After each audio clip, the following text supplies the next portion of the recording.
Shabbat Shalom. This week's Torah portion is a double portion, Vayakhel Pekudei. These are the last two Torah portions in the book of Exodus. Next week we will be beginning Parashat Vayikra in the book of Leviticus. In addition to being Parashat Vayakhel Pekudei, it is also Shabbat HaChodesh. It is the Shabbat which immediately precedes the month of Nisan, the Rosh Chodesh, the beginning of the new month of Nisan, which begins right as Shabbat ends, is observed on Yom Rishon, Saturday night, and Sunday.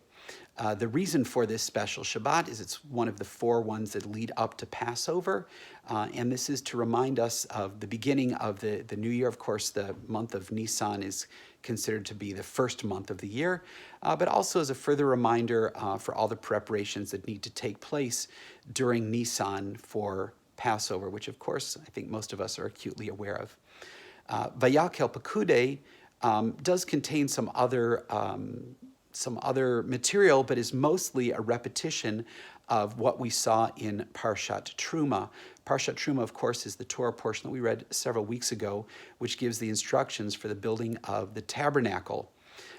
These two Torah portions recount how those instructions and specifications were followed to the letter of the law under the supervision of Moses and some of his appointed officials to make sure that everything was built the way it should be.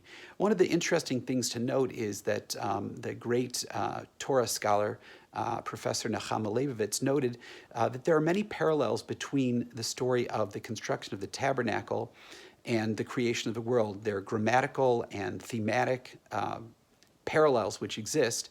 And she goes on to say that in other ancient Near Eastern cultures, one of the things that happens is the very last step in the story of creation is that a temple or some kind of a sacred place is built for the people. Not in Judaism. In Judaism, it is up to us to do that final piece, to take that last step. And it shows that we are partners with God, not only in the creation of the tabernacle, but also in the creation of the world on an ongoing basis. The world is never finished. We are continually involved in the perfecting of the world. This week at Beth El, the Heights Synagogue, I will read the Yahrzeit list in just a moment, but we want to again acknowledge the passing of our Rabbi Emeritus, Rabbi Moshe Adler of blessed memory. This week, we observe the Yahrzeits of Leo Moskowitz, Lena Greenhut, Sam Zavelowitz, Bertha Weisberg, Ella Rothstein, Minnie Silverman, Mary Valancy, Samuel Chernikoff, Julius Weil, Edward Einhorn, Ida Grossman, Gloria Horwitz, Max Newman, Rose Kushner, Louis Levine, Armin Rothstein, and Gertrude Adler. Wishing you all Shabbat Shalom.